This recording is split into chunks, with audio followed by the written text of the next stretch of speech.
स्वागतम सुस्वागतम.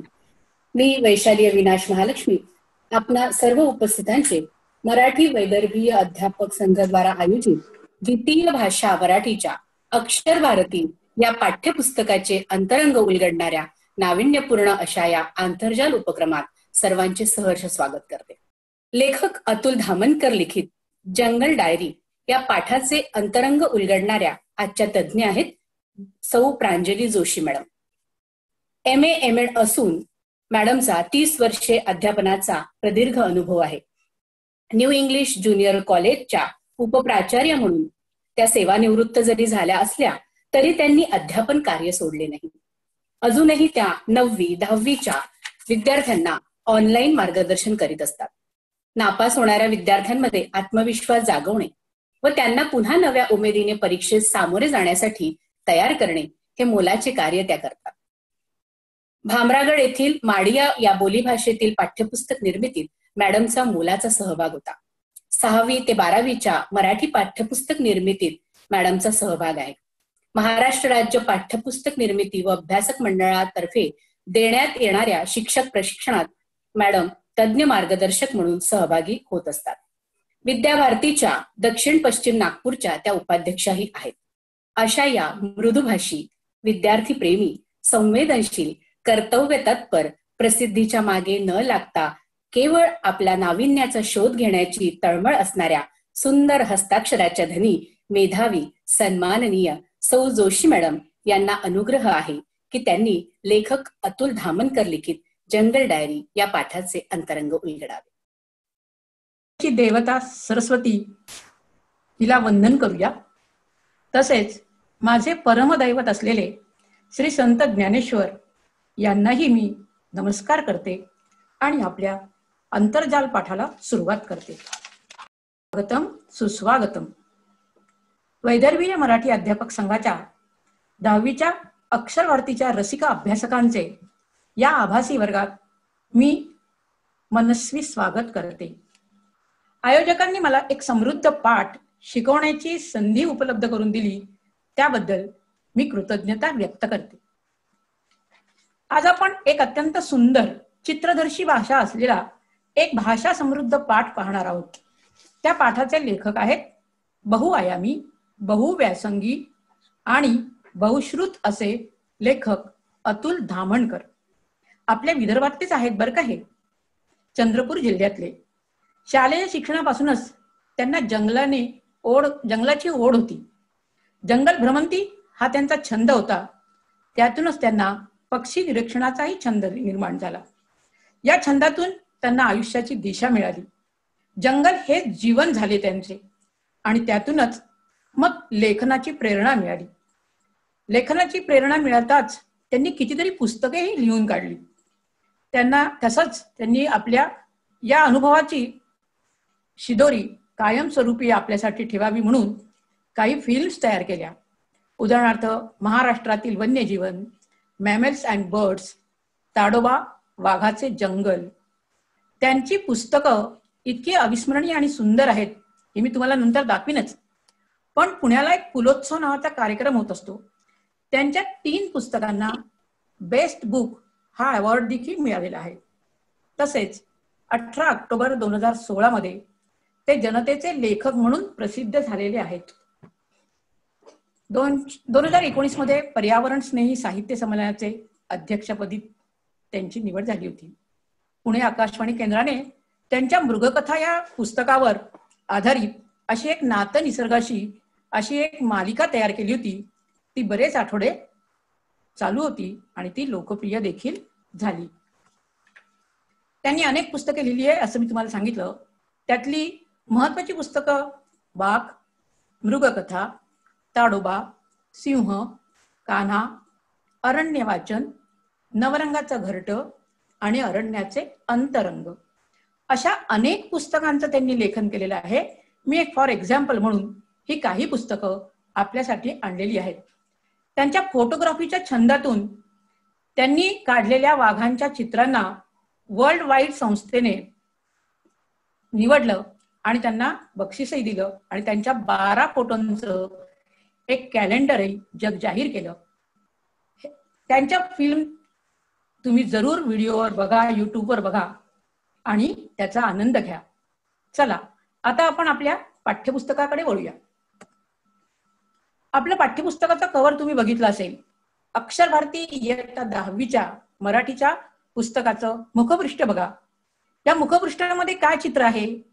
जंगलच आहे. एक झाड आहे, त्या जंगलामध्ये एक मचाण उभं केलेलं आहे आणि मचाणावर काही विद्यार्थी तुमच्यासारखे, आज काही विद्यार्थी पण आहेत असं कळलं, आणि शिक्षकही आहेत. आणि हे शिक्षक त्यांना कदाचित अरण्य वाचन कसं करायचं हेच सांगत असावे. तसंच पुस्तकाचं मलपृष्ठ बघा. या मलपृष्ठावर देखील आपल्याला अरण्याचं दर्शन घडतं. विविध प्राणी त्या चित्रामध्ये आपल्याला दिसून येतात. ते म्हणजे आपल्या पुस्तकाचं मुखपृष्ठ, मलपृष्ठ कसं असावं, इथून अभ्यासकांनी अभ्यास करून ही चित्र आपल्यासाठी आणलेली आहेत. तसंच आपल्या या पुस्तकात पर्यावरण संरक्षण हा जो एक गाभा घटक आहे, या गाभा घटकाचा पुरेपूर उपयोग करण्याकरता, विद्यार्थ्यांना त्याचे संस्कार देण्याकरता, पर्यावरण रक्षणाचं महत्व कळण्याकरता फूटप्रिंट्स, जंगल डायरी, जगणं कॅक्टसचं हे 3 गद्यपाठ आहेत.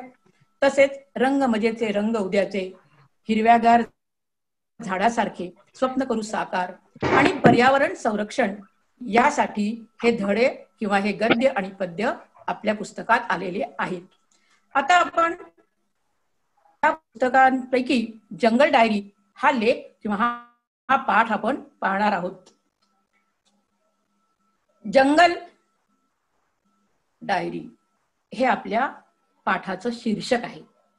या शीर्षकातच 2 शब्द आहेत, जंगल आणि डायरी. अतिशय समृद्ध असे 2 शब्द आहेत की ज्या 2 शब्दांवरूनच आपल्याला लेखकाची मानसिकता, लेखकाच्या भावना आणि लेखकाच्या लेखनाची समृद्धी दिसून येते. जंगल, जंगल या शब्दाला अनेक समानार्थी शब्द आहेत. वन, रान, अरण्य, देवराई. आणि या देवराईची हिरवाई आपल्या सगळ्यांनाच मन मोहून घेणारी अशी असते. या जंगलाचे जतन करणे हे आपले आद्य कर्तव्य आहे आणि या हेतूनच आपण आपल्या पाठामध्ये, आपल्या पुस्तकामध्ये वेगवेगळे पर्यावरण विषयक पाठ घातलेले आहेत. आजच मी एक बातमी वाचली. त्या बातमीमध्ये असं होतं की अजनी परिसरातील काही वृक्षतोड होणार आहे, परंतु ही वृक्षतोड थांबवण्यासाठी लोकांनी प्रयत्न केले आणि ती वृक्षतोड थांबवली. कारण काय? कारण असं कळलं की या झाडांनी 6,86,00,000 कोटी किलो कार्बन डायऑक्साईड आतापर्यंत शोषून घेतला आहे. बघा, पर्यावरणाची काळजी पर्यावरण घेत आहे, माणसाने सुद्धा, आपण सुद्धा घेतली पाहिजे. तसंच यांनी नुसतंच कार्बन डायऑक्साईड वायू घेतला नाही, तर 10 अब्ज किलो ऑक्सिजनही हवेत सोडला आहे. एक झाड एका वर्षामध्ये 260 पाऊंड, 100 म्हणजे 118 लिटर ऑक्सिजन बाहेर टाकत असतं. 24 टन म्हणजे 2600 किलो कार्बन डायऑक्साईड शोषून घेत असतं. ऑक्सिजनची एक बाटली घ्यायला जा, त्याच्या किमतीवरून ऑक्सिजन किती महत्वाचा आहे आणि किती अमूल्य आहे याची जाणीव आपल्याला होईल. आणि याच पर्यावरणाच्या संरक्षणासाठी अतुल धामणकरांसारखे मनस्वी लोक आपल्या जंगलांचं, आपल्या पर्यावरणाचं रक्षण करण्याकरता उभं आपलं आयुष्य अरण्यात, जंगलात घालवत असतात. त्यांचा अभ्यास करत असतात आणि अभ्यास करून हा सगळा ठेवा पुढच्या पिढीकडे ठेवण्याचा प्रयत्न करत असतात. आता जंगल आणि डायरी यातला आपण पहिला जंगल शब्द बघूया. हे जंगल म्हणजेच अरण्य. तर चला आता आपण बघूया अरण्य वाचन कसे करायचे ते. अरण्य वाचन करण्याकरता आपण जाऊया ताडोबाच्या जंगलात. हे बा, चंद्रपूर जिल्ह्यातलं हे ताडोबा अंधारी व्याघ्र प्रकल्प. या व्याघ्र प्रकल्पाचा अभ्यास करण्याकरता अतुल तामणकरांनी वयाची 25-30 वर्ष खर्च केलेली आहेत. चला तिथे जाऊन आपण अरण्याचा फेरफटका मारूया. अरण्य वाचन करायचं. अरण्य वाचन करायचं म्हणजे काय? तर जंगलाची व्यवस्थित निरीक्षण करायचं. हे जंगलाचं निरीक्षण करत असताना काय शोधायचं? वृक्षांची विविधता, किती वृक्ष आहेत, फळांची किती, फुलांची किती, औषधी किती, औषधी वृक्ष कोणकोणते आहेत, प्रत्येकाचं पान वेगळं, प्रत्येकाचं फूल वेगळं, प्रत्येकाचं फळ वेगळं, प्रत्येक झाडाचे वेगवेगळे उपयोग देखील आहेत. आणि ह्या जंगलाचं वाचन तुम्ही करताना तुमच्या असं लक्षात येईल की प्रत्येक वेळेनुसार, प्रत्येक ऋतूनुसार जंगलाचं किंवा या अरण्याचं आपल्याला वेगवेगळं रूप दिसत असतं. तुम्ही सकाळी गेलात तर वेगळं रूप दिसेल, दुपारी गेलात तर वेगळं रूप दिसेल, रात्री गेलात तर आणखीन वेगळं रूप दिसेल. रात्रीच्या वेळेला तुम्ही जर एक फेरफटका मारला, तशा सोयी आहेत ताडोबाच्या जंगलात, तर आणखीनच जंगलाचं तुम्हाला वेगळं दर्शन घडेल. या जंगलामध्ये फिरत असताना काही प्राण्यांच्या पाऊलखुणा असतात, पगमार्क्स किंवा फुटप्रिंट्स म्हणतो आपण त्यांना. तोही सुद्धा अभ्यास करण्यासारख्याच असतात. त्यांच्यावरून कोणकोणते प्राणी आहेत, ते प्राणी लहान आहेत की मोठे आहेत, नर आहे की मादी आहे, या सगळ्यांचा अभ्यास करता येतो बरं का. पायवाट, कोणती पायवाट कोणत्या दिशेने जाते, कोणत्या पायवाटेने गेल्यानंतर आपल्याला इप्सित स्थळी जाता येईल, याचाही खूप मोठा अभ्यास हे अतुल धामणकरांसारखे लोक, निसर्गप्रेमी लोक, पर्यावरण प्रेमी लोक करत असतात.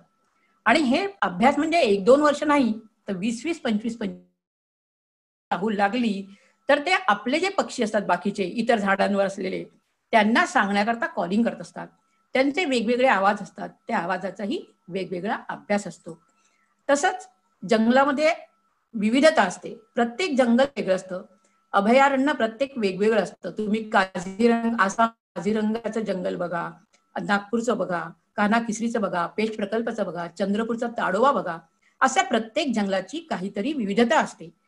जी पुस्तकं लिहिणारी लोक आहेत ती आपल्यासाठी वेगवेगळी पुस्तकं लिहित असतात आणि वेगवेगळ्या अरण्याचा शोध आपणही घेऊ शकतो पुस्तकांच्या माध्यमातून. म्हणून विद्यार्थी मित्रांनो किंवा शिक्षकांनो, आपण ह्या पुस्तकांचं वाचन केलं पाहिजे. जंगलामध्ये पाणथळ जागा कुठे आहेत ह्या शोधणे फार महत्वाचं असतं. कारण तुम्हाला जर विविध प्राण्यांचा अभ्यास करायचा असेल तर त्या अभ्यासासाठी या पाणथळ जागा माहीत असणं अत्यावश्यक आहे. कारण प्राणी तुम्हाला जास्त दिसण्याची शक्यता म्हणजे या पाणथळ जागीच असते. या पाणथळ जागी केव्हा पाणी असतं, केव्हा प्राणी येतात, त्यांची वेळ काय आहे, हे तिथल्या वनमजुरांना किंवा वनरक्षकांना माहिती असतं. म्हणून जंगल भ्रमण करताना आपल्या सोबत एखादा वनरक्षक असावा, एखादा वनमजूर असावा की ज्याला जंगलातल्या पूर्ण हालचालींची वित्तम बातमी असते, तंतोतंत माहिती असते. तसंच औषधी वनस्पती कोणकोणत्या आहेत, कोणत्या जंगलात गेलात तर तुम्हाला कोणत्या वनस्पती सापडतील, चंदनाची झाडं कुठे आहेत, तेंदूची झाडं कुठे आहेत, याचाही खूप मोठा अभ्यास आहे आणि याच्यावरही लिखाण भरपूर केलेलं आहे. ते आपण शिक्षकांनी वाचलं पाहिजे आणि त्यातलं ज्ञान, त्याची माहिती आपल्या विद्यार्थ्यांपर्यंत पोहोचली पाहिजे. ही माहिती अतुल धामणकरांना लहानपणी मिळाली आणि म्हणूनच जंगलाने त्यांना साथ घातलेली कळली आणि म्हणूनच त्यांनी उभं आयुष्य या जंगलांचा अभ्यास केल्यानंतर ते लिहून ठेवण्याकरता फोटो काढून फोटोग्राफी सुद्धा त्यांनी म्हणजे केलेली आहे की जे फोटो तुम्हाला युट्यूबवर बघायला मिळतील किंवा गुगलवर तुम्ही सर्च करू शकता. फिल्म बनवणे किंवा चित्र काढणे किंवा लेख लिहिणे, ह्या सगळ्या गोष्टी पुढील पिढीला हा सगळा वारसा नेता आला, तिथपर्यंत जाता आला पाहिजे, पोहोचवता आला पाहिजे, यासाठी केलेले हे विविध प्रयत्न असतात. आता दुसरा शब्द आहे आपल्या शीर्षकातला डायरी. डायरी म्हणजे काय तर दैनंदिनी म्हणजे काय, रोजनिशी, म्हणजे रोजच्या रोज आपल्या घटनांची नोंद केलेली एखादी वही, ज्याला आपण डायरी असं म्हणू शकतो. ही डायरी लेखकच लिहितात असं नाही बरं का विद्यार्थी मित्रांनो, तुम्हाला लिहिता येईल, शिक्षकांनी लिहून ठेवावी. शिक्षकांनी डायरी लिहिल्यानंतर त्यांना कळतं की आपण कोणत्या वेगवेगळ्या कार्यक्रमांना उपस्थित होतो, आपल्या वर्गामधल्या काय हालचाली आहेत, एखादा अविस्मरणीय प्रसंग कोणता आहे, एखादा अविस्मरणीय विद्यार्थी कोणता आहे, एखादा चांगला शिक्षकाला कोणता पुरस्कार मिळाला आहे, मग तो कसा मिळाला, कोणकोणते पुरस्कार वर्षभरात मिळतात, त्याच्यासाठी आपण काय करायला पाहिजे, आपण केलेल्या कार्याची दखल कशी घेता येईल, यासाठी पण शिक्षकही डायरी लिहू शकतात. आता डायरी लिहिताना साधारणपणे महत्वाच्या गोष्टी कोणत्या लक्षात ठेवायच्या आहेत, ही एक चांगली सवय. कोणत्याही वयातल्या कोणत्याही व्यक्तीने डायरी लिहिण्याची सवय स्वतःला नक्की लावून द्यावी. त्याच्यासाठी वयाची मर्यादा नाहीये, शिक्षणाची मर्यादा नाहीये, फक्त आवड निर्माण करावी. आणि त्याच्यात काय महत्वाच्या गोष्टी लिहायच्यात आपल्याला, तारीख कोणती लिहायची आहे, वेळ कोणती आहे, स्थळ काय आहे, काही महत्वाच्या घटना आपल्याला लिहायच्या आहे का, त्या कशाच्या संदर्भात आहे, कौटुंबिक आहे का शालेय आहे का एखाद्या समारंभाच्या बाबतीत आहे की आपण शाळेच्या निमित्ताने एखाद्या जंगलात गेलो होतो, जंगलाच्या बाबतीत आहे, कोणत्या घटना आहेत याची सुद्धा नोंद करायला पाहिजे. ही नोंद करत असताना त्या घटनेमध्ये पात्र कोणते, घरगुती समारंभ असेल तर कदाचित एखादा दूरचा नातेवाईक जवळचा होऊन आपल्याला भेटला असेल, किंवा दूरच्या नातेवाईकांपेक्षा आपले नातेवाईक जे दूर आहेत ते कदाचित त्यांची भेट झाली असेल. काही लग्न समारंभ असेल, त्यातल्या काही गमती जमती असतील. असे अविस्मरणीय प्रसंग आपण लिहित गेलो आणि आपल्या आयुष्याच्या संध्याकाळी जर ते वाचले तर आपल्या आयुष्याची संध्याकाळ फार रमणीय होते. तसंच व्यक्तिविशेष, आपल्या घरामध्ये अनेक वेगवेगळ्या व्यक्ती आपल्याला भेटत असतात, समाजामध्ये भेटत असतात, शाळेतही भेटत असतात, वेगवेगळ्या समारंभाच्या कार्यक्रमाच्या निमित्ताने भेटत असतात. तर यांची भेट झाल्यानंतर त्यांच्याकडून आपल्याला काय मिळालं हे जर आपण लिहून ठेवलं तर ते सुद्धा आपल्याला नक्कीच उपयोगी पडतं. आणि आपण जी डायरीमध्ये प्रसंग लिहिलेला आहे त्याची नोंद जी आहे, त्याचं काय वैशिष्ट्य आहे ते वैशिष्ट्य सुद्धा जर नमूद केलं तर त्याचा फायदा तुम्हाला निश्चितच होईल. आता डायरी लेखन कशा करता करायचं किंवा काय फायदे आहेत? डायरी लेखन करताना वेगवेगळे फायदे होतात. कोणते फायदे होतात ते आपण नंतर बघूया. आधी आपण बघूया की ती डायरी लिहायची कशी. आता उदाहरणार्थ आपण तारीख लिहिलं, आता दिवस कोणता आहे, महिना कोणता आहे, वर्ष कोणतं आहे आणि ऋतू कोणता आहे. आपण जर जंगल भ्रमणाला गेलो अतुल धामणकरांसारखं, तर ताडोबा जंगलामध्ये कोणत्या ऋतूत बघायला जायला पाहिजे की जेणेकरून आपल्याला वाघ दिसेल. आपण वाघाला शोधायला समजा थंडीमध्ये गेलात तर तुम्हाला आता वाघ दिसणार नाही, कारण थंडीमुळे तो जास्त बाहेर ऊन खायला येणार नाही, पाणी प्यायला येणार नाही, तो लपून बसेल कुठेतरी. तर आपल्याला जर आपण जूनच्या सुमारास गेलो तर आपल्याला वाघ पाणी प्यायला हे प्राणी नक्की बाहेर पडतात आणि त्यावेळेला आपल्याला त्यांचं सुंदर दर्शन नक्कीच घडतं. आता अरण्यात जाताना किंवा जंगलात जाताना कोणत्या वेळेला आपण तिथे पोहोचलेलो आहोत, ती वेळ पहाटेची होती का, संध्याकाळची होती का, रात्रीची होती, या वेळेची नोंद करणं देखील महत्वाचं असतं. तसं स्थळ, डायरी लिहिताना आपण त्यातला जो प्रसंग लिहिणार आहे तो घरी घडलेला आहे, शाळेत घडलेला आहे की आपल्या कार्यालयात घडलेला आहे, की एखादं प्रेक्षणीय स्थळ पाहायला आपण सहलीसाठी गेलो, त्या प्रेक्षणीय स्थळाचं काही महत्व आहे का, ते स्थळ ऐतिहासिक होतं का, भौगोलिक दृष्ट्या महत्वाचं होतं की नैसर्गिक दृष्ट्या महत्वाचं होतं, याची सुद्धा नोंद असली पाहिजे. तसंच स्थळानुसार पात्र, हे पात्र कोणतं, तर आपण शाळेबरोबर गेलो असू तर आपले शिक्षक असतील, मित्रमंडळ असेल, आपल्या वर्ग मित्र असतील, घरचा समारंभ एखादा असेल, घरच्या लोकांबरोबर आपण कौटुंबिक सहल काढली असेल तर आपले नातेवाईक असतील, काका मामा मावशी, कदाचित शेजारी पाजारी, म्हणजे हे तिथले पात्र हे असतील. आणि नैसर्गिक घटना म्हणजे मग आपण एखाद्या ठिकाणी समजा गेलो, पूर आला असेल, आपण तो पूर बघून आला, अशा नैसर्गिक घटना असतात बघण्यासारख्या. किंवा ग्रहण आहे ते आपण रमण सायन्स सेंटर सारख्या सेंटरवर जाऊन बघितलं तर तीही घटना आपण लिहू शकतो. तसंच या घटनेचं वैशिष्ट्य काय, नाविन्य काय, हे नाविन्य सुद्धा आपल्याला लिहिता आलं पाहिजे. आता या डायरी लेखनाचे फायदे काय काय? एक तर आपल्याला डायरी लिहिण्याची सवय लागल्यानंतर निरीक्षणाची पण सवय लागते, कारण आपण निरीक्षण करायला शिकतो. आपल्याला डायरी लिहायची आहे हे आपल्याला माहित झाल्यानंतर आपण आपोआप सूक्ष्म निरीक्षण करायला लागतो. सूक्ष्म निरीक्षणाबरोबरच आपल्याला ती घटना लिहायची आहे, त्याच्यामुळे आपण त्याच्यासाठी वेगवेगळे शब्द गोळा करतो, वेगवेगळे वाक्य, म्हणजे आपली शब्द समृद्धी होते आणि आपली भाषा ही समृद्ध होते. तुम्ही कोणत्या भाषेत लिहिता हे महत्वाचं नाही, तुम्ही लिहिता हे महत्वाचं आहे. हिंदीत लिहा, मराठीत लिहा, इंग्रजीत असेल इंग्रजीत लिहा, पण त्यामुळे तुमची शब्द समृद्धी वाढेल आणि ती भाषाही तुम्हाला चांगली यायला लागेल. त्या भाषेमधले खाचखळगे, वाक्प्रचार, म्हणी, सुविचार यांचाही तुम्ही जर वापर केला तर तुम्ही भाषेने समृद्ध व्हाल. तसंच आत्मचिंतन, एखादा जर आपण प्रसंग लिहित असताना आपल्याकडनं काही चूक झाली असेल तर आपल्या डायरीमध्ये ती चूक आपण जरूर कबूल करावी. डायरी आपली आहे, ती आपणच वाचणार आहोत, पण तरी सुद्धा ती चूक जर आपण 2दा 3दा लिहिली तर चौथ्यांदा आपण ती चूक करत असताना कुठेतरी आपल्या मनामध्ये विचार व्हायला सुरुवात होते आणि या विचारातून मग आपली ती चूक न करण्याची प्रवृत्ती बळावते आणि ती चूक पुन्हा आपण करत नाही.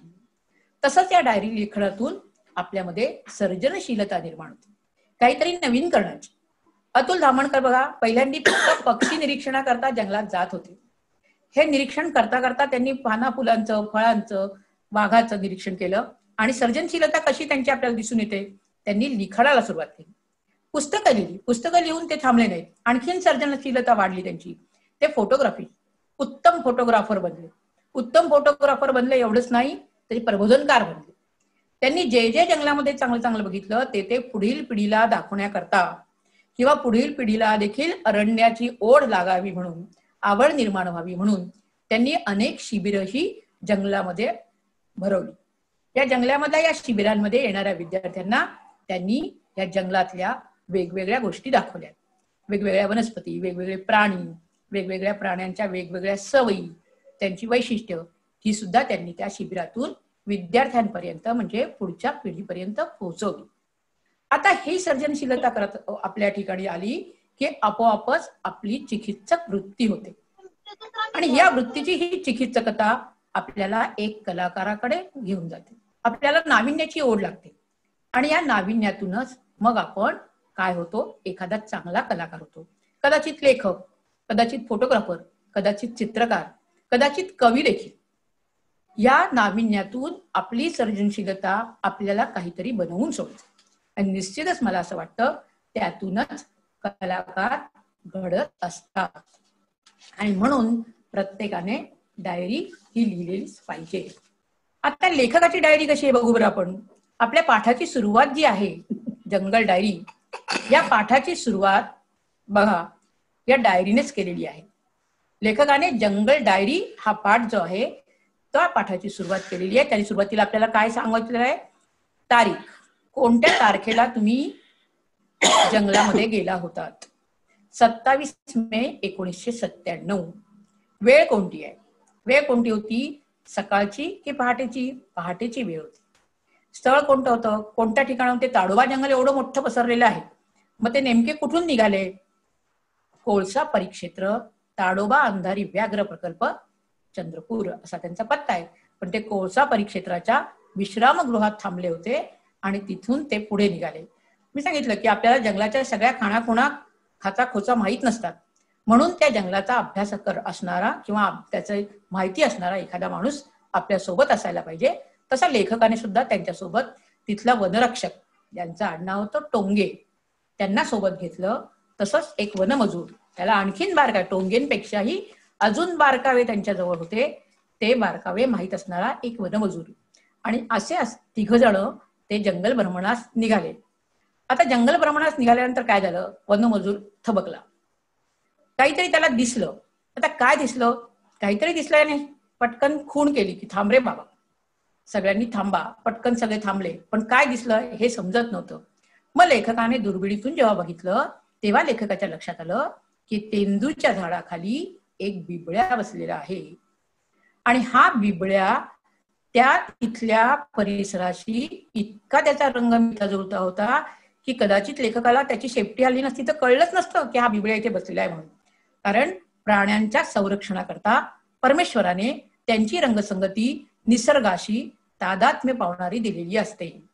आपण म्हणतो सरळा रंग बदलतो, पण प्राण्यांचे सुद्धा हे जे वेगवेगळे रंग असतात हे त्यांच्या सुरक्षिततेकरता, संरक्षणाकरताच परमेश्वराने दिलेली देणगीच असते. आता हा बिबळ्या जो होता त्याचाही रंग तसाच मिळता जुळता होता. परंतु काय झालं, धडा आपल्याला माहितीये, घटना आपल्याला माहितीये. काय झालं की त्या वनरक्षकाचा पाय ते जात असताना, जंगलातून भ्रमण करताना निघाले आहेत ते, चुकून वाळलेल्या एका काडीवर पडला. ती वाळलेली काडी कटकन आवाज करत तुटली आणि तो कट आवाज त्या बिबळ्याच्या तीक्ष्ण कानात घुसला. आणि जसा तो आवाज कानात घुसला तसा एका झेपेत तो बिबळ्या नजरे आड झाला, अदृश्य झाला. एकच झेप घेतली त्याने, या लोकांपासून दूर निघून गेला. झालं, बिबळ्या बघण्याचं स्वप्न अपुरं राहिलं. परंतु म्हणून ते नाराज झाले का, नाही. म्हणून ते नाराज होऊन अरे काय यार टोंगे तू कशाला पाया दिला अशी काही कुरकुर त्यांनी केली नाही, तर उलट ठीक आहे काही हरकत नाही, बिबळ्याने दिसला, आणखीन पुढे जाऊ आपण, पुढे आपल्याला काहीतरी बघायला मिळेल. आणि म्हणून ते पुढे गेले. पुढे गेल्यानंतर काय झालं, हे पाय 3 जण नुसतेच वाघाच्या शोधात निघत असताना वाघच बघत नाही, जाता जाता काय काय आणखीन बघायला मिळतं हे सुद्धा बघत बघत हे 3 जण पुढचे मार्गक्रमण करायला लागले आणि वाघिणीचा शोध घ्यायला लागले. कारण आदल्या दिवशीच आपल्याला सगळ्यांना माहितीये की आदल्या दिवशीच टोंगेंकडून सूचना मिळाली होती की इथे जवळपास एक वाघीण आहे आणि ही वाघीण आपल्या 4 पिल्लांसह त्या पाणवठ्यावर येत असते. आणि हे त्यांनी माहिती तर त्यांना आधी मिळाली होती. त्याच्या शोधात ते पुढे पुढे जात गेले आणि ही शक्यता नाकारता येणार नव्हती. गरमीचे दिवस होते म्हणून ते पाणथळ जागा शोधत होते. लेखक, टोंगे आणि वनमजूर रायबाच्या दिशेत जो एक मार्ग होता, पायवाट होती एक रायबाकडे जाणारी, त्या पायवाटेच्या उजव्या बाजूने गेले, कारण तिथे पाणवठा आहे हे वनमजुरांनी सांगितलं आणि टोंगेंनाही माहित होतं. आणि जाता जाता त्यांना पगमार्क्स दिसले. पगमार्क्स म्हणजे काय? फुटप्रिंट्स. आणि फुटप्रिंट्स कसे होते? मांजराच्या पायासारखे. त्या फुटप्रिंट्स वरून लेखकाने ओळखलं, कारण लेखकाचा तेवढा अभ्यास होता, की ही नक्कीच 2-4 पिल्लांच्या पाऊलखुणा आहेत. आणि या पाऊलखुणा बघून ते पुढे पुढे जात गेले. पण लेखकाला हेही माहित होतं की पिल्लांसोबत वाघीण म्हणजे एक धोकादायक जनावर. पिल्लांच्या संरक्षणासाठी ही वाघीण अतिशय सजग असते, जागृत असते. आणि हिला जर कुठे धोक्याची सूचना मिळाली तरी कुठलाही विचार न करता, एखादा माणूस दिसला, एखादं दुसरं जनावर दिसलं तर ती धाडकन त्याचा जीव नक्की घेणार. खूप धोकादायक जनावर नाही. तिचं धोकादायक असणं हे पिल्लांच्या सुरक्षिततेकरता असतं. तरी ती धोकादायक असली, जरी ती हिंस्त्र असली, तरी जी वाघीण आहे आपल्या पिल्लांसह जलक्रीडा करण्याकरता इथे आलेली होती. रायबाजवळच्या एका पाणथळ जागेत, एका पाणवठ्याजवळ ती आपल्या पिल्लांना घेऊन आली. लेखकाला कळलं की आता ही वाघीण येते आणि या पिल्लांच्या पाऊलखुणा आहे, म्हणजे पिल्लही समोर गेलेले आहेत. लेखकाला धडधडायला लागलं. लेखकाने सुंदर आपल्या मनाच्या मनस्थितीचं वर्णन केलेलं आहे. तुम्ही वाचलं असेल आणि शिक्षक तुम्हाला ते वाचून दाखवतील. शिक्षकांनी जरूर वाचून दाखव. आव! अचानक नाल्याच्या पलीकडून आलेल्या बारीक आवाजानं मी जागीच थबकलो. माझ्या अंगावर सरसरून काटा आला. 1 वर्षाच्या वाघांच्या अभ्यासानं आणि अनुभवानं ठाऊक होतं की वाघिणीचाच आवाज आहे. ती या आवाजाने आपल्या पिल्लांना बोलवत असावी. आव! अचानक पाण्यात धपकन काहीतरी पडल्याचा आवाज आला. मी पाणवठ्याकडे पाहिलं आणि आश्चर्याने थक्क झालो. का बरं लेखक थक्क झाले? एका पिल्लानं बाजूच्या जांभळीच्या झाडीतून थेट पाण्यामध्ये उडी घेतली होती. लगेच त्याच्या पाठोपाठ उरलेली 3 पिल्लही धपाधप पाण्यामध्ये उतरली. आईचा आश्वासक आवाज त्यांच्याकरता उत्साहाचं वारं भरणारा होता. आईनेच म्हटलं होतं, आव! आव! वाघाचा आवाज, वाघिणीचा आवाज, वाघाचाही नाही, वाघिणीचा आवाज. किती बारकावे लेखकाने अभ्यासले असतील कल्पना करा. 1 वर्षापासून वाघाचा आवाज कसा आहे, वाघिणीच्या पिल्लांचा आवाज कसा आहे, वाघिणीचा आवाज कसा आहे, याचा अभ्यास त्यांचा झाला होता. पगमार्क्सचा अभ्यास त्यांना झाला होता.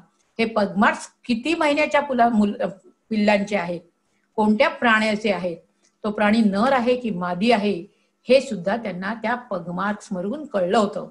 आणि आता इथे जवळ वाघीण आहे, ती कदाचित आपल्या तर अंगावर येणार नाही ना, याची त्यांना थोडीशी काही वेळ भीती वाटली. परंतु वाघीण आणि पिल्ल बघितल्यानंतर त्यांची ती भीती पार पडून गेली होती आणि वाघाचं सौंदर्य न्याहाळण्यात लेखक तल्लीन झाले होते. पुढे वाघिणीने घेतली पाण्यामध्ये उडी.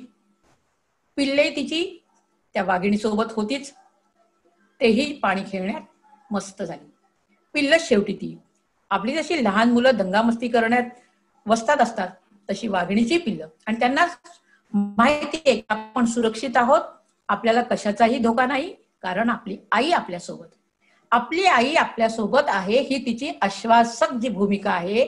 या भूमिकेमुळे त्यांना अजिबात भीती नावाची चीज नव्हती.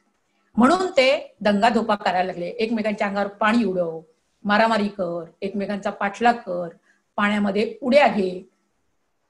असं ते पाण्यामध्ये 4ही पिल्ल खेळायला लागली.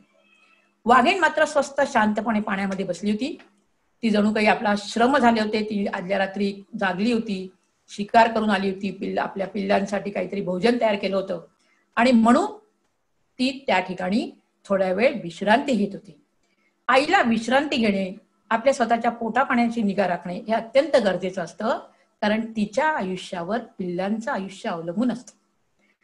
आई आजारी पडली तर पिल्लांचं काय होणार? मग ती आई मानवाची असो किंवा प्राण्यांची असो. म्हणून प्रत्येक आई आपल्या पिल्लांपोटी किती सजग असते हे आपण अंकिला मी दास तुझा या कवितेत सुद्धा बघितलेलं आहे. झाडावरून पिल्लू पडलाना दिसलं की पक्षीण कशी आकाशातून फटकन झेप घेते. वणवा पेटलेला दिसला की हरणी कशी धावत आपल्या पाडसाकडे जाते. धेनू हंबरते जेव्हा तिचं पिल्लू आपल्या गोठ्यामध्ये घरी असतं.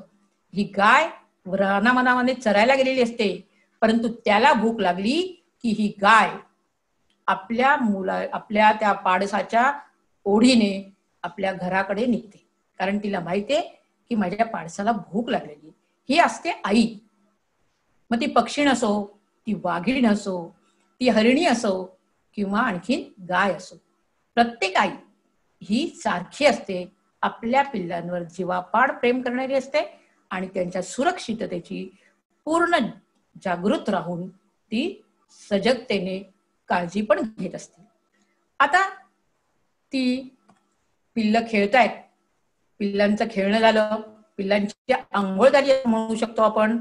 आणि आंघोळ झाल्यानंतर ती पुन्हा जांभळीच्या दाट झाडीमध्ये लपवून ठेवली होती तिने आदल्या रात्री, पिल्लं सुरक्षित राहावी म्हणून. कारण इतर प्राण्यांपासून त्यांना धोका असतो. एखादा वाघ, एखादा बिबळ्या हा त्या वाघाच्या पिल्लांना खाऊ शकतो. आणि म्हणून तिने अशा ठिकाणी आपल्या पिल्लांना लपवून ठेवलं होतं की जेणेकरून इतर प्राण्यांपासून धोका होऊ नये. तिथूनच ते पिल्ल आंघोळीसाठी पाण्यामध्ये उतरली होती. कदाचित आंघोळ झाली, ते पिल्ल फ्रेश झाले, वाघिणीही फ्रेश झाली. चला आता सकाळची वेळ होती नाश्ता करण्याची, जेवण करण्याची. नाश्ता करतील आणि तिथेच मग जेवणही करतील. मग आता हे शिकार वाघिणीने आपल्या 4 पिल्लांचं पोट भरेल आणि स्वतःचंही पोट भरेल अशी एखादी शिकार जंगलामध्ये कुठेतरी करून ठेवलेली असते, जी इतर प्राण्यांना दिसू नये. मग ती शिकार पिल्लांपर्यंत आणणं तिला अतिशय कठीण असतं. आणि म्हणून ती काय करते की आपल्या पिल्लांना त्या शिकारीकडे घेऊन जाते. बघा, आपल्याला चित्रामध्ये दिसेल ही वाघीण चालली आहे आपल्या पिल्लांना घेऊन आपल्या शिकारीकडे. कोणते कोणते प्राणी मारते ती आपल्या जंगलामध्ये रात्रभर फिरून आपल्या पिल्लांच्या पोटासाठी ती शिकार शोधत असते. एखादं सांबर मिळतंय का, नाही सांबर मिळालं तर रानगावा मिळेल का, एखादी नीलगाय मिळेल का, नीलगाय नाही मिळाली तर रानडुक्कर तरी चालेल, पण कुठली तरी शिकार तिला रोज आपल्या 4 पिल्लांचं पोट भरण्याकरता रात्री करावीच लागते. रात्रीभर शिकार शोधायची, ती शिकार करायची, त्याला परत सुरक्षित जागी घेऊन जायचं, पुन्हा सकाळी पिल्लांजवळ यायचं, पिल्लांना घेऊन पाण्याजवळ जायचं, पाण्याजवळ त्यांना स्वच्छ आंघोळ झाली म्हणता येईल आपल्याला. स्वच्छ झाल्यानंतर त्या पिल्लांना घेऊन शिकारीकडे घेऊन जायचं. वाघीण होती, कोणत्या कामामध्ये कमी होती सांगा ती?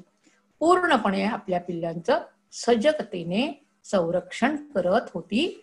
पोटा पाण्याची व्यवस्था घेत होती, त्यांच्या आरोग्याची पण तिने काळजी घेतलेली आहे. नाहीतर ती सरळ त्या जांभळीच्या दाट झाडीतून निघून शिकाराकडे पिल्लांना घेऊन जाऊ शकत होती, परंतु ती अशी गेली नाही. आधी ती पाण्यात गेली, पिल्ल स्वच्छ झाली, आंघोळ झाली कदाचित पिल्लांची, स्वतःही थोडासा आराम केला, स्वतःही ती स्वच्छ झाली आणि मग तिने आपल्या पिल्लांना शिकारीकडे घेऊन जाण्यासाठी पुढे गेली. बघा, आईच ती वाघीण असो, नाहीतर स्त्री असो, किंवा एखादी हरणी किंवा एखादी गाय, ती जन्मदात्री असते. 9 महिने आपल्या बाळाचं संरक्षण तर ती करतेच, आपल्या पोटात, आपल्या स्वतःच्या रक्तावर श्वासाने. त्याच्यानंतर जन्म झाल्यानंतर देखील त्या बाळाच्या पोटा पाण्याची एखादी बाई असेल तर ती आपल्या बाळांवर संस्कार करण्यासाठी आयुष्यभर झटत असते. मूल किती वयाचं आहे हे भानच तिला नसतं. हे माझं मूल आहे, याला मला संरक्षण द्यायचं आहे, याच्या पोटा पाण्याची व्यवस्था करायची आहे, याच्या स्वच्छतेची काळजी करायची आहे, याच्या जेवणाची काळजी करायची आहे. या सगळ्या काळजात ती आयुष्यभर स्वतःची घेत असते. लहान मुलगा आहे म्हणून त्याची वेगळी काळजी, तो थोडासा मोठा झाला, शाळेत जायला लागला, त्याचा डबा, त्याचा पोशाख, त्याचा अभ्यास, ही बाई काळजी करायला लागते. त्याच्यानंतर थोडासा मोठा झाला की परत त्याचं 10वीचं वर्ष, पुन्हा त्याचा अभ्यास, पुन्हा त्याचं करिअरसाठी त्याचे परत प्रयत्न. म्हणजे आयुष्यभर ती आई आपल्या बाळांसाठीच जगत असते. म्हणून एक सुविचार आठवला मला की बाई ही एका क्षणाची पत्नी असते, पण आयुष्यभराची माता असते. तशीच ही वाघीण देखील आपल्या पिल्लांचं संरक्षण करत होती, त्यांना आंघोळ घालणे, त्यांच्या स्वच्छतेची काळजी घेणे आणि त्याशिवाय त्यांना शिकार करायला ती शिकवणार होती. आता सध्या पिल्ल किती होती? 5च महिन्याची होती. थोडीशी मोठी झाल्यानंतर शिकार कशी करायची हे सुद्धा ही वाघीण त्यांना शिकवणार. माझ्याकडे एक म्हणजे माझा अनुभव सांगते स्वतःचा. एक साळुंकी अशी जखमी होऊन पडली होती. तिला आम्ही पिंजऱ्यामध्ये ठेवून तिची शुश्रूषा केली. तेव्हा काही दिवसांनी तिची आई सुद्धा त्या पिंजऱ्यामध्ये जाऊन त्याला दाणा पाणी भरवत होती, कारण त्या पिल्लाचा पाय थोडासा जखमी झाला होता. पण नंतर पाय व्यवस्थित होईपर्यंत ती पिंजऱ्यात जा ये करत होती. जसा पाय चांगला झाला तिला कळलं, तशी ती त्या साळुंकीच्या आपल्या पिल्लाला उडायला शिकवत होती. 2-3 दिवस तिने फक्त विधभर अंतरावर उडायला शिकवलं. त्याच्यानंतर मग थोडंसं अंतर वाढवत गेली. त्याच्यानंतर आणखी अंतर वाढवत गेली. खिडकीचा 1 गज, नंतर 2 गज, नंतर 3 गज आणि मग जवळजवळ 15 ते 20 दिवसांनी तिने त्याला झाडावर झेप घ्यायला शिकवलं.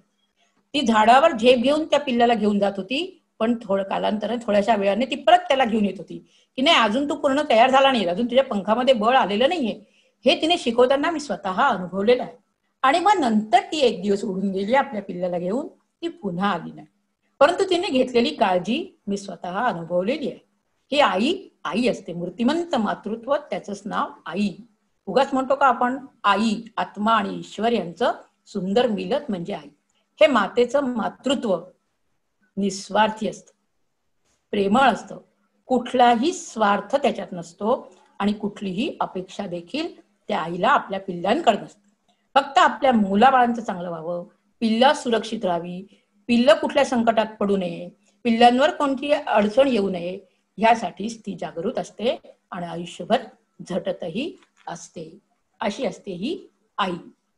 आता लेखकाने किती निरीक्षण केले बघा. आपलं जर धडा वाचला तुम्ही तर धड्यांमधले काही वाक्य अशी आहेत की लेखकाने अरण्य वाचन कसं केलेलं आहे आणि या अरण्यात लेखकाला काय काय कळलं आहे हे तुमच्या लक्षात येईल. तुम्हालाही जर कधी एखाद्या वेळेला जंगलात जायची वेळ आली किंवा तुम्ही जंगलात मुद्दामून जंगल दर्शनाकरता गेला तर हे अरण्य वाचन जरूर करा. लेखकाने काय काय कशाचा अभ्यास केलाय बघा. पावलांचा अभ्यास केला. मार्क्स ज्याला म्हणतो, फुटप्रिंट्स, हे खूप महत्वाचे असतात. या ज्या पाऊल खुणा होत्या, पूर्वी या पाऊल खुणांवरून त्या प्राण्यांचा अभ्यास व्हायचा. नर आहे की मादी आहे, किती लहान आहे की मोठे आहे, त्या म्हणजे ती पावलं कोणत्या प्राण्यांची आहेत, एखाद्या बिबट्याचं आहे का वाघाचं आहे का सिंहाचं आहे. आम्ही आसामला गेलो होतो त्यावेळेला आम्हाला एक शिंगी गेंड्याची मोठीच्या मोठी पावलं बघायला मिळाली. या पावलांवरून खूप मोठा अभ्यास प्राण्यांचा करतात आणि पूर्वी तर त्यांची गणना पण करत होते. परंतु आजकाल ही गणना करत नाहीत, कारण आजकाल कॅमेरे बसवलेले असतात. आता ही पावलं ताजी की शिळी याचाही अभ्यास लेखकाचा होता. लेखकाने म्हटलंय आपल्याला धड्याच्या सुरुवातीलाच की ताजी पावलं दिसली. आता ताजी पावलं म्हणजे काय, तर कदाचित पाऊल एखादं पडल्यानंतर एखाद्या पावला म्हणजे एखाद्या वाघाच्या पावलाचं जर फुटप्रिंट आपल्याला दिसलं, त्याच्यावरनं दुसरा प्राणी जाऊ शकतो. कदाचित त्याच्यावर माती उडून येऊ शकते, कदाचित तिथली माती उडून जाऊ शकते. परंतु असं काहीही झालेलं नव्हतं. त्या लेखकाला जी पावलं दिसली ती ताजी होती, म्हणजे नुकताच तो तिथून गेलेला होता. हे लेखकाच्या लक्षात आलेलं आहे आणि हे सहजासहजी लक्षात येत नाही. याच्यासाठी खूप अभ्यास असावा लागतो, निरीक्षण असावं लागतं आणि त्यातूनच चिकित्सक वृत्ती देखील असावी लागते. लेखकाजवळ दुर्बीण कुठे कशी केव्हा वापरायची याचा चांगला अभ्यास लेखकाचा होता आणि दुर्बिणीतून लेखकाने बऱ्याचशा दूरच्या पक्ष्यांचं निरीक्षण करून पक्ष्यांवरही अनेक पुस्तकं लिहिलेली आहेत.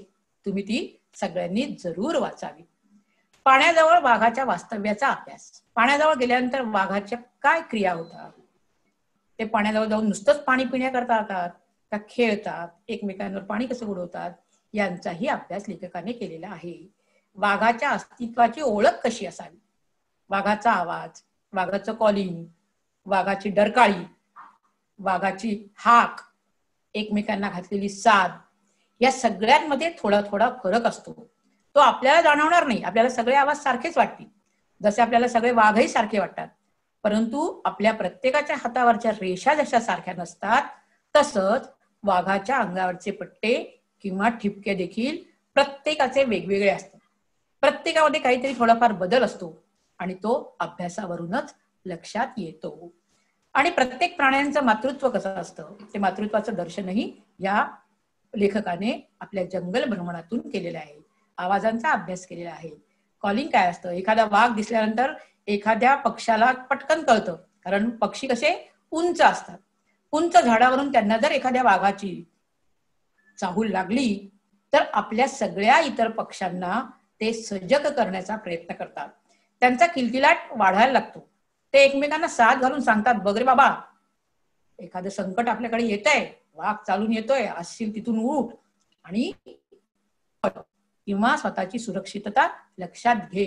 हे ते पक्षी कोणत्या आवाजावरून सांगतात, कसं कॉलिंग करतात, ह्याचाही अभ्यास असतो जो अतुल धामणकरांनी केलेला आहे.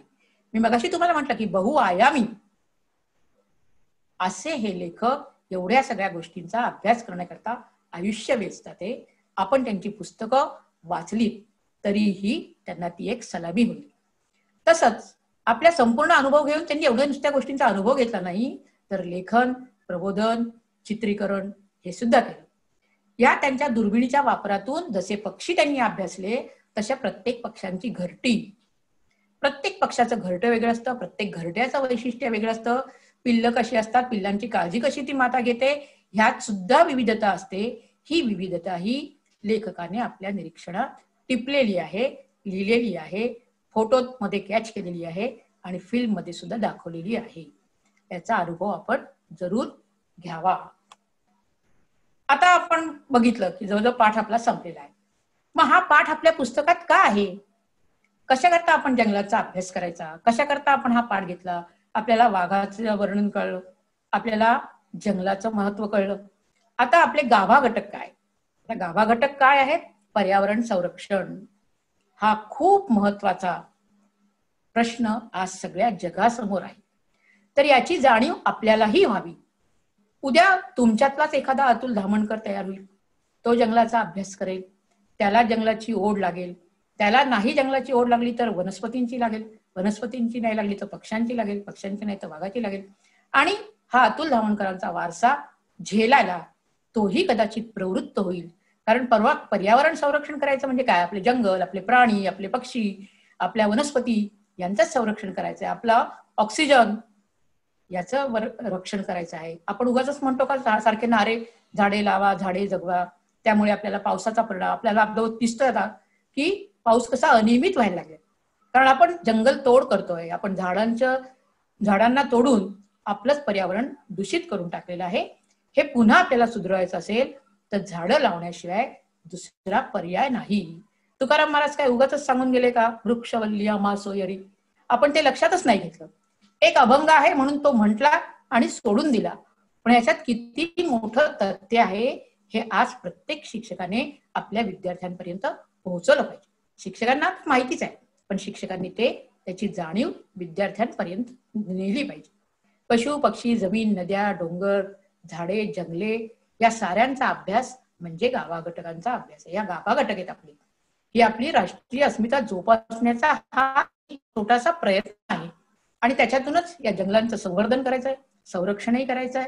आणि ही संरक्षणाची जबाबदारी फक्त अतुल धामणकरांसारख्या किंवा वनरक्षक टोंग्यांसारख्या किंवा सरकारची नाहीये, ही आपल्या सर्वांची आहे.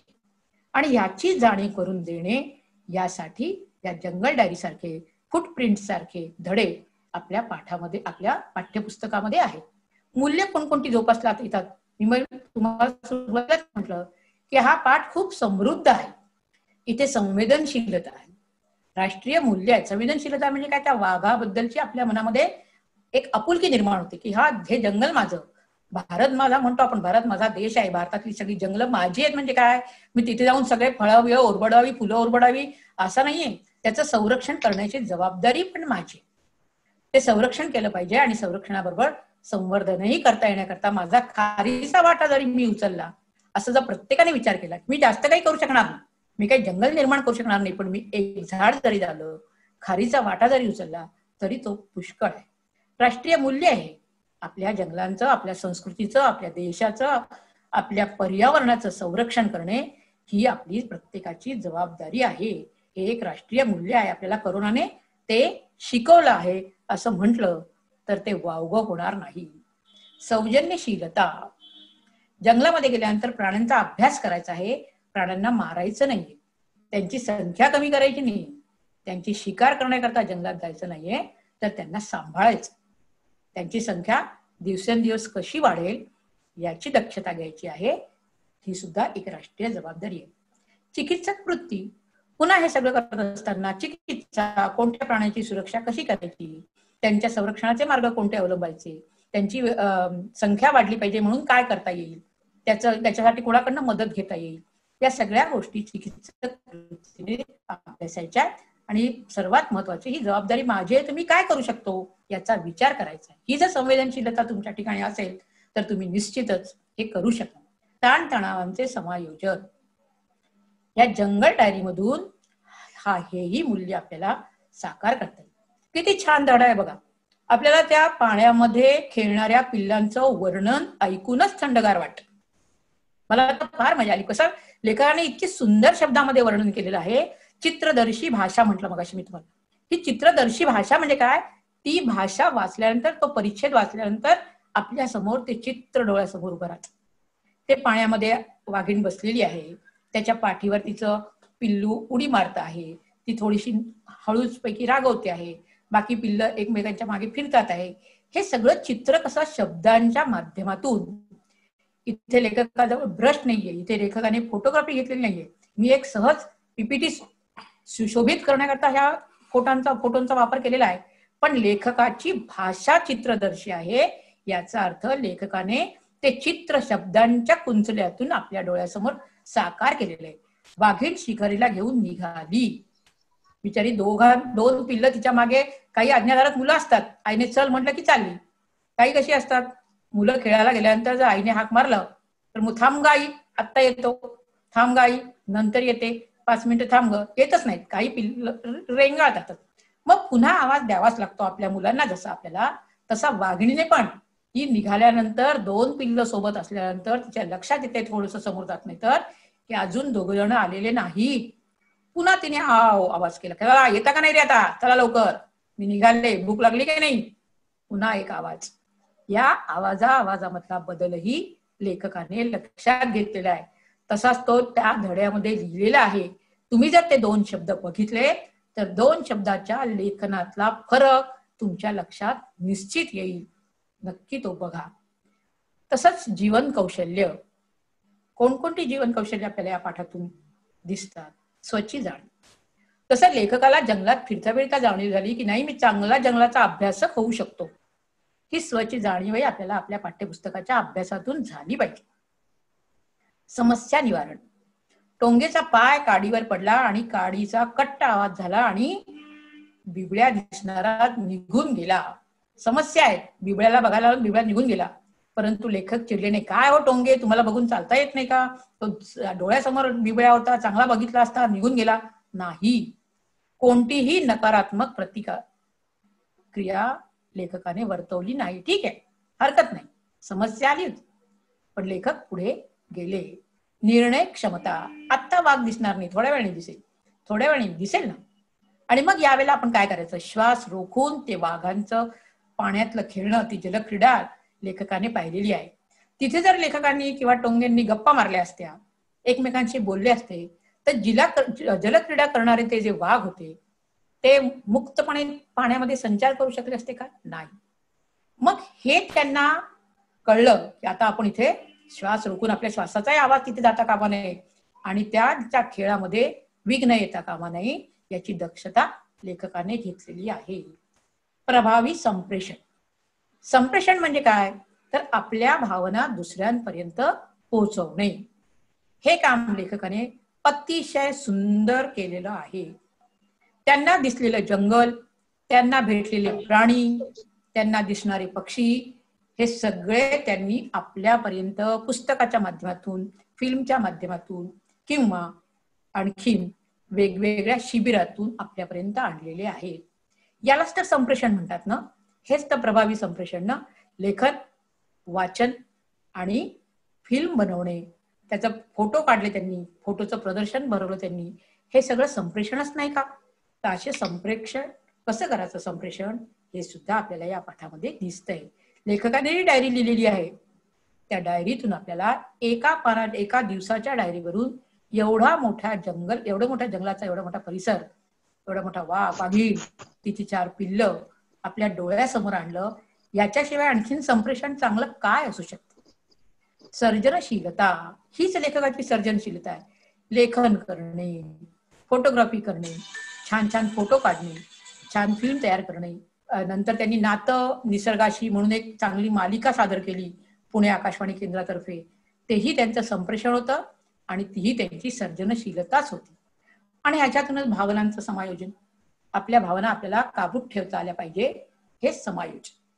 कधी राग व्यक्त करायचा, कसा व्यक्त करायचा, कुणासमोर व्यक्त करायचा, या आपल्या रागाच्या भावना असो, प्रेमाच्या भावना असो, यांचं समायोजन आपल्याला करता आलं पाहिजे. पाण्यात खेळणारा वाघ दिसल्याबरोबर लेखक ओरडला, अरे वाघ आला, वाघ आला, वाघ आला. राहिला असता का तो वाघ ठिकाणावर? नाही. श्वास रोखून सगळ्यांना त्या वाघाची जलक्रीडा बघायला लागले. हे भावनांचं समायोजन नाही का? आपल्या मनामध्ये असंख्य भावना निर्माण होत असतात, पण त्या कधी प्रक्षेपित करायच्या, कशा प्रक्षेपित करायच्या, याची काही बंधनं असतात, याचे काही नियम असतात. ते प्रत्येकाने पाळायला पाहिजे. आता या पाठामध्ये कोणकोणते शब्द कठीण वाटतात तुम्हाला? मला असं वाटतं अंधारी. हा अंधारी शब्द तुम्हाला, मॅडम अंधारी शब्दाचा काय विशेष आहे? अंधारी म्हणजे हे एका नदीचं नाव. ही नदी ताडोबाची लाईफलाईन. ही नदी ताडोबाच्या खालून वाहत जाते आणि या नदीच्या काही पाणथळ जागा जशा ताडोबामध्ये आहे, जिथे तुम्हाला वेगवेगळे प्राणी उन्हाळ्यामध्ये निश्चित बघायला मिळतात. बिबळ्या एक वाघ आहे, वाघाचा एक प्रकार आहे. वेगवेगळे वाघांचे प्रकार असतात, त्यातला हा एक प्रकार आहे. सजग, वाघीण सजग होती म्हणजे काय? जागृत होती, सावधान होती, दक्ष होती आपल्या पिल्लांसाठी. पगमार्क्स, पाऊल खुणा, फुटप्रिंट, आपल्याला एक पाठ आहे, आपण तो बघितलेला आहे. अनामिक, नाव नसलेले. भीती प्रत्येकाच्या वेळची, प्रत्येक प्रसंगाची, प्रत्येक व्यक्तीची वेगवेगळी असते. ही अनामिक भीती, काय त्या भीतीला नाव द्यावं समजतच नाही, अशी ती अनामिक भीती. पाणवठा म्हणजे काय? जंगलातली किंवा महारानातली पाणी असलेली जागा. वाळवंटामध्ये अशी पाणी असलेली जागा असेल तर त्याला ओयासिस म्हणतात, आणि जंगलामधली ही पाणी असलेली जागा असेल त्याला पाणवठा किंवा पाणथळ जागा असंही म्हणतात. तिखट कान, तिखट कानाच्या बिबळ्याने एका वाळलेल्या काडीचा कट आवाज आलेला ऐकला होता. तीक्ष्ण कान, बारीकसा आवाज आला तरी तो त्यांना ऐकायला जाईल असे त्याचे तिखट कान होते. शर्मिंदा होणे, वाईट वाटणे, हा वाक्प्रचार आहे. आश्वासक, खात्रीदायक. आई आपल्यासोबत पाण्यात आहे, त्याच्यामुळे आपल्याला कुणाची भीती नाही, आपण बिनधास्तपणे खेळू शकतो. हीच भूमिका पिल्लांची होती आणि म्हणून पिल्लं पाण्यामध्ये छान खेळत होती. बांबूच्या गंजीकडे निघाली. गंजी, गंजी शब्द बघा. बांबूची गंजी म्हणजे काय? बांबूची दाट झाडी की ज्या ठिकाणी आरपार दिसणार नाही, अशा ठिकाणी तिने शिकार लपवून ठेवलेली होती. त्या शिकारे आपल्या पिल्लांना घेऊन वाघीण निघाली होती. गंजी, गंजी शब्द ऐकला का तुम्ही? गंजी शब्दाचा सुद्धा 2 अर्थ आहेत. कोणते शोधा, नंतर मी तुम्हाला सांगेनच. आता या धड्यातले वाक्प्रचार कोणकोणते आहेत? उत्साहाला उधाण येणे म्हणजे काय? खूप आनंद खूप आनंद होणे. अदृश्य होणे, दिसनासे होणे. हृदय धडधडणे, खूप भीती वाटणे. उत्साहाचं वारं वरणे म्हणजे प्रेरित होणे. दक्ष असणे म्हणजे सावधान असणे. पारंगत असणे म्हणजे कुशल असणे. राबता होणे म्हणजे रोजची ये जा करणे. अधीर होणे म्हणजे उत्सुकता वाढणे किंवा दंगाधुक्के करणे आणि खूप मस्ती करणे. आणखी याच्यातला स्वाध्याय जर बघितले तर आपल्याला अनेक शब्दांबद्दल एक शब्द वनाचे रक्षण करतात ते वनरक्षक. मनावर आलेले असे दडपण ज्याला नाव देता येत नाही, अनामिक दडपण. जंगलातले पाणी असलेली ओलसर जागा, पाणवठा. एखादी गोष्ट दिसेनाशी होणे म्हणजे अदृश्य. शब्द एक, अर्थ अनेक, असेही स्वाध्याय आपण विचारू शकतो. आपल्याला आकलनाची वृत्ती विचारायचे. पाठचे अनेक अर्थ सांगा, पाठांतर करणे. एक गद्य पद्य पाठ आणि एक शरीराचा भाग. गंजी, गंजी म्हणजे पातेलं आणि गंजी म्हणजे बांबूची दाट झाडी. आता उपयोजित लेखन. उपयोजित लेखनामध्ये या पाठाचा कसा वापर करून घेता येईल? मी वारंवार सांगते की हा अतिशय समृद्ध आणि सुंदर पाठ आहे की प्रत्येक उपयोजित लेखनामध्ये याचा वापर होऊ शकेल. आता उदाहरणार्थ पहिलोपयोजित लेखन आहे पत्रलेखन. आपल्याला मुख्याध्यापकांना पत्र करून विनंती करता येईल की यावर्षी आमच्या वर्गाची सहल ताडोबाला घेऊन चला.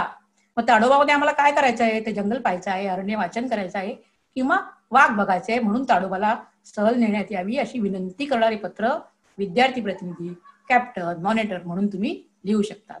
किंवा ताडोबाच्या व्यवस्थापकांना पत्र लिहू शकतात की तुमच्या इथे असलेलं जे विश्रामगृह आहे त्या विश्रामगृहात आमची व्यवस्था होईल का, त्यासाठी आम्हाला एखादी खोली मिळेल का, यासाठी तुम्ही व्यवस्थापकाला पत्र लिहू शकतात. पालकांना पत्र लिहू शकतात. समजा तुमचे पालक दूर असतील तर तुम्हाला ताडोबाला सहलीला जायचं आहे, त्यासाठी पैसे हवेत आणि परवानगी हवी. आधी पैसे नाही, आधी परवानगी आहे आणि मग पैसे मागणारं पत्र लिहू शकता. किंवा तुम्ही ताडोबाला जाऊन आल्यानंतर आपल्या मित्राला पत्र लिहू शकता की बाबा मी ताडोबाला जाऊन आलो आणि आम्ही इतका सुंदर अनुभव आला, तुलाही संधी मिळाली तर ताडोबाला जायची सोडू नको, तूही एकदा ताडोबाला एक ट्रिप मार. दुसरं आहे जाहिरात लेखन. आपल्याला जाहिरात लेखनही या पाठावरून लिहिता येईल. ताडोबा येथे व्याघ्र दर्शनाची सुवर्ण संधी, वाघाचे दर्शन सुंदर दर्शन आपली टॅगलाईन राहील. मग त्या ठिकाणी आपल्याला एखाद्या ताडोबा मधल्या रेस्ट हाऊसचा किंवा कार्यालयाचा पत्ता देता येईल, संदर्भ किंवा संपर्क कसा करायचा त्याचा ऍड्रेस लिहिता येईल आणि ही संधी कधी आहे, फक्त जून महिन्यात, मे महिन्यात, त्याचा एक कालावधी देता येईल, वेळ देता येईल, त्याची पैसे किती काय त्याचं सुद्धा आपल्याला जाहिरातीमध्ये नोंद करता येईल, अशी जाहिरात लिहिता येईल. बातमी लेखन, हे बातमी लेखन सुद्धा आपल्याला या पाठावरून करता येईल. बातमी कशी लिहिता येईल बघा. ताडोबा अंधारी व्याघ्र प्रकल्पांतर्गत असणाऱ्या वाघांच्या ताडोबा जंगलात 4-5 दिवसापासून रायबाकडे जाणाऱ्या रस्त्याच्या उजवीकडच्या पाणवठ्यावर आपल्या 4 पिल्लांसह एक वाघीण जलक्रीडा करताना दिसून येत आहे. अनेक पर्यटकांनी या सुवर्ण संधीचा फायदा घेऊन हे दृश्य आपल्या डोळ्यांच्या आणि मोबाईलच्या कॅमेऱ्यात कैद केले आहे. आता ही बातमी सुद्धा अशी आपण लिहू शकतो. कथा लेखन करू शकतो. एक वाघीण होती, मग ती आपल्या पिल्लांना घेऊन कशी गेली, कसं तिने पिल्लांना लपवून ठेवलं, मग शिकार करायला कशी गेली, मग तिच्यावर एखादं संकट आलं, कथा आपण कल्पनेने लिहू शकतो. आणि उपयोजित लेखनामधला आपला शेवटचा विभाग आहे लेखन कौशल्य. त्यात 3 प्रकार आहेत आपले. प्रसंग लेखन आहे, काल्पनिक लेखन आहे आणि आत्मकथन आहे. तर हे आत्मकथन कसं असतं, मी तुम्हाला थोडक्यात एक आत्मकथन लिहिलेलं लिहून वाचून दाखवते. वाघिणीचं आत्मकथन. मी ताडोबा अंधारी व्याघ्र प्रकल्प चंद्रपूर येथेल्या जंगलात राहते. सध्या माझी खूप धावपळ होत आहे, कारण मला 4-4 पिल्लांची खूप काळजी घ्यावी लागते. त्यांच्यासाठी रोज रात्री शिकार करावी लागते. त्यांच्या सुरक्षिततेसाठी सुद्धा मला लक्ष द्यावं लागतं, कारण ही पिल्लं माझी काही महिन्यांचीच आहे, फक्त 5 महिन्यांची आहे. यांची सुरक्षितता घेण्याकरता मला दाट जांभळीच्या झाडामध्ये त्यांना लपवून ठेवावं लागतं, कारण जंगलातले दुसरे नर वाघ, बिबळा, रानकुत्री अशा शत्रूंना त्यांची चाहूल लागली तर केव्हाही काही धोका होऊ शकतो. म्हणून मी त्यांना दाट जांभळीच्या झाडामध्ये लपवूनच शिकारीला बाहेर पडते. त्यांना एकटं सोडून यायची मला खूप भीती वाटते, परंतु मला जावंच लागतं. मी जर शिकारीसाठी गेली नाही तर माझी पिल्लं खातील काय? मग मी रात्रभर जंगलात फिरून एखादी नीलगाय नाही तर हरिण नाही तर गवा किंवा एखादा रानडुक्कर जी शिकार मिळेल ती शिकार करते आणि बांबूच्या गंजीत लपवून ठेवते. सकाळी पिल्लांना पाणवठ्यावर आंघोळ घालायला आणते आणि त्यांना आंघोळ वगैरे झाल्यानंतर शिकारीकडे घेऊन जाते, कारण शिकार तिकडे नेणे मला अशक्य. मग मी पिल्लांनाच इकडे आणते आणि ही पिल्लं आल्यानंतर त्यांचं पोटभर खाऊन झाल्यानंतर मी पुन्हा माझ्या पिल्लांना संध्याकाळच्या आत, अंधार पडायच्या आत अशा ठिकाणी लपवून ठेवते की दुसऱ्या प्राण्यांना ती दिसणार नाही. आता ही पिल्लं माझी 1-1.5 वर्षात मोठी झाली की ती आपली आपली शिकार करता येईल याची पण मी काळजी घेणार आहे. त्यांना शिकार करायला शिकवणार आहे. ती एकदा शिकार करू लागली की माझी काळजी खरोखरच कमी होईल. काय म्हणते मी, बरोबर ना गुरुवर्य? होय ना विद्यार्थी मित्रांनो? असं आपण वाघिणीचं मनोगत लिहू शकतो, कल्पनेने कथा. धन्यवाद मॅडम. अतिशय महत्वपूर्ण माहिती जंगल डायरी या पाठाच्या निमित्तानं आम्हास आज लाभलेली आहे. सर्व प्राणी मात्रांमध्ये ममत्व असते. आपल्या पिल्लांना जपणे, त्याचे रक्षण करणे हा भाव प्रत्येक मातेच्या ठिकाणी आपणास दिसतो. लेखकांना वाघिणीचे मातृत्व ठळकपणे जाणवले व ते तितक्याच मायेच्या ओलाव्याने जोशी मॅडम तुम्ही आम्हापर्यंत ते पोहोचवले. ये हृदयीचे ते हृदयी घातले असे म्हटले तर त्या वावगं होणार नाही. मॅडम, आपले खूप खूप आभार. पाठाचे अंतरंग उलगडताना सहज आपल्या संवेदनशील मनाचेही दर्शन आम्हास झाले. असे सहृदयी व्यक्तिमत्व आज आम्हास तज्ज्ञ म्हणून लाभले, त्यासाठी मी तुमचे फार फार आभारी आहे.